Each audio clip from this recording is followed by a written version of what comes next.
What's going on, everybody, and welcome to Make Your Own Luck Mondays. And again, this was a web series that I was doing on my Instagram page, so you can go check out some previous videos there if you want. But I basically talk about topics around personal finance, wealth creation, investments, and different things like that.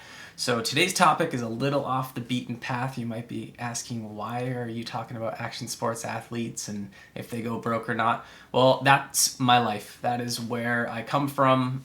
My job is in action sports. I also have a side hustle as a sports announcer where I work in skateboarding and snowboarding. So it's probably the place I'm the most authentic. And I have a passion for action sports, and I also have a passion for personal finance. So the goal is to start to mesh these two worlds and, have it be a normal topic that we talk about in action sports, personal finance and money management and different things like that. So eventually we'll see how that all blends together. But today we're going to talk about action sports athletes and why they go broke. And it's definitely not to say they all go broke, because they don't. But I definitely know some people that, didn't have any education around what was going on with their career. And definitely, it came to a screeching halt, and they were left with, trying to start from scratch. So I think there's a couple things you need to look at. One is knowing the difference between traditional sports and action sports. And the biggest thing is money. There's just not as much money, on the internal workings or external workings of action sports. It's a different world altogether from the NBA or the NFL. And another big one is that the athletes themselves, the roadmap to how they get where they are is a bit different. In traditional sports, you would, play as a, kid in high school and go through NCAA, and a small percentage of them will go to the pros. And, it's a little bit more of a roadmap. And in action sports, a lot of times they start as kids as well, forego college to pursue their dream in said sport, and then go on to, become pros. What is similar is the career window is pretty short. So for both action sports athletes and traditional sports athletes, the time and period of your life that you can actually make the most money, your best earnings years, are when you're younger. And on the traditional sports side, this is multi-million-dollar contracts, and on the action sports side, it's a little bit different. And the main reason why is because in traditional sports, by the time you get to the pros, you're now getting paid to play your sport. And then there's endorsement deals that are on top of that. In action sports, it's not the case. Even though action sports athletes sometimes think they get paid to play their sport, they don't. They are marketing tools for companies to sell products, or they go into the competitive circuit and compete for prize money. But at the end of the day, they're not actually paid to play their sport. And kind of a misnomer sometimes. I've talked to professional athletes in the action sports world that really believe that they're being paid to do their sport, and don't understand the business around it at all. And that's mind-blowing to me, and kind of the reason I'm doing this. So hopefully we can, help out with a little bit of education on that stuff. So there's a couple things, now that we've talked about action versus traditional sports.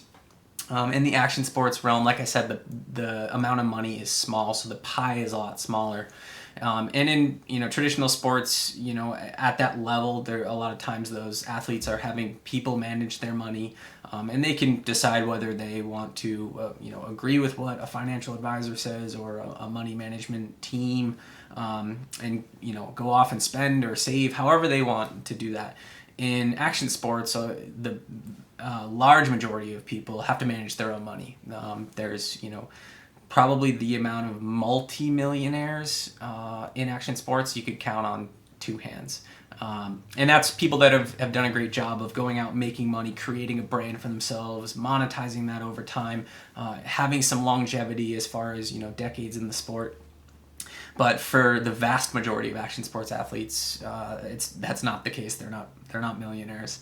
So, I think the biggest one is to, take control of your money, take control of your finances. And this has to happen at a young age for action sports athletes, and it has to happen when they start getting their first endorsements.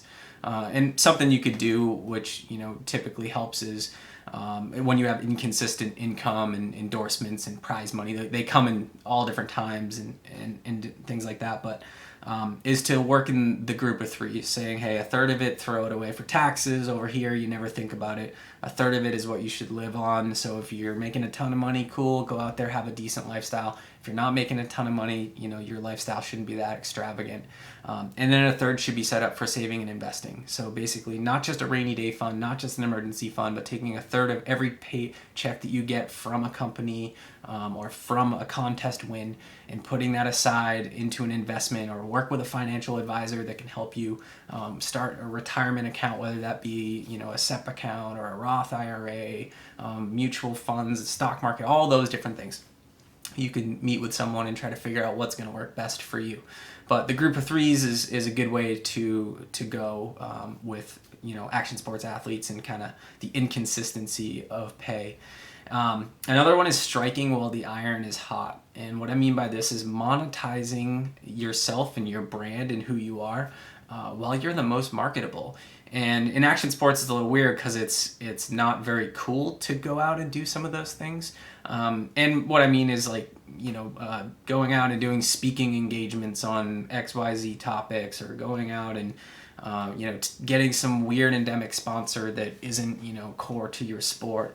But again, like I said, the people that have done the best out there, and you can go and look at these names like Tony Hawks and Kelly Slater and Shaun White, and these major action sports stars, and look at how they've really made a lot of their money, and a lot of it was through thinking outside the box and monetizing their brand and who they are, and a lot of them did it when they were at the top of their game.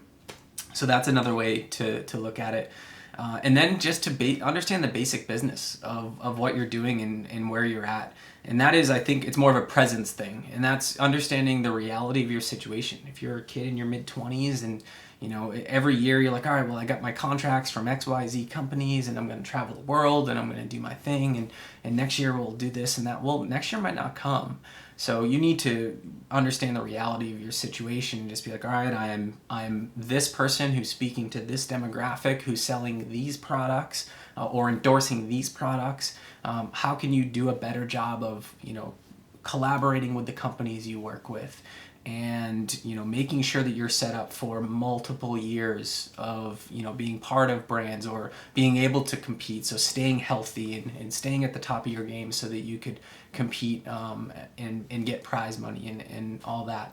So those are the few things that I think could help out some action sports athletes out there. I know that I have friends that are broke, and I have friends that are millionaires in action sports. So there's a wide range of folks that could probably use this video for a little bit of help, and hopefully it does. But that's all I got for this week. We will be back here next week for Make Your Own Luck Mondays with a brand new topic. Thanks.